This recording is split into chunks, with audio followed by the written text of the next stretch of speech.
Hello friends, তোমরা সবাই কেমন আছো? আশা করি তোমরা সবাই খুব ভালো আছো। বন্ধুরা, তোমরা যারা লক্ষ্মীর ভান্ডার পেতে, সেই ওয়েবসাইটটা তো বন্ধ হয়ে গেছে। বন্ধ হয়ে অন্নপূর্ণা ভান্ডার সবে সবে চালু হয়েছে, ঠিক আছে? আজকেই লঞ্চ হয়েছে, যত সম্ভব আজকেই লঞ্চ হয়েছে, কিন্তু স্টেটাস ঠিক মতন দেখা যাচ্ছে না, ঠিক আছে? ওয়েবসাইটটা আস্তে আস্তে খুলছে, কিন্তু স্টেটাস যখন আমি আমার নিজের মায়েরটাই দেখছি, তো কিছু শো করছে না। জাস্ট নর্মাল রেড লাল হয়ে রয়েছে, ঠিক আছে? কিছু শো করছে না।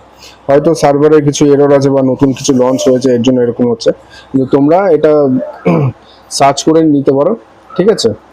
তোমরা নর্মাল গুগলে গিয়ে লক্ষ্মীর ভান্ডার বলেও যদি সার্চ করো, এখানে সবার প্রথমে দেখো অন্নপূর্ণা ভান্ডার চলে আসছে। এই অন্নপূর্ণা ভান্ডারে ক্লিক করলে কিন্তু চলে আসবে। এখান থেকে তোমাদের যে ট্র্যাক অ্যাপ্লিকেশন স্ট্যাটাস আছে, এখান থেকে আধার কার্ডের নাম্বার দিয়ে তোমরা কিন্তু আধার কার্ডের নাম্বার ক্যাপচা বসিয়ে সার্চ করলে যেমন লক্ষ্মী ভান্ডারে হতো, সেরকমই করতে পারবে। তো ভিডিও ভালো লাগলে অবশ্যই লাইক, কমেন্ট, শেয়ার আর চ্যানেলটা সাবস্ক্রাইব করে নেবে। আর দেখা হবে নেক্সট ভিডিওতে।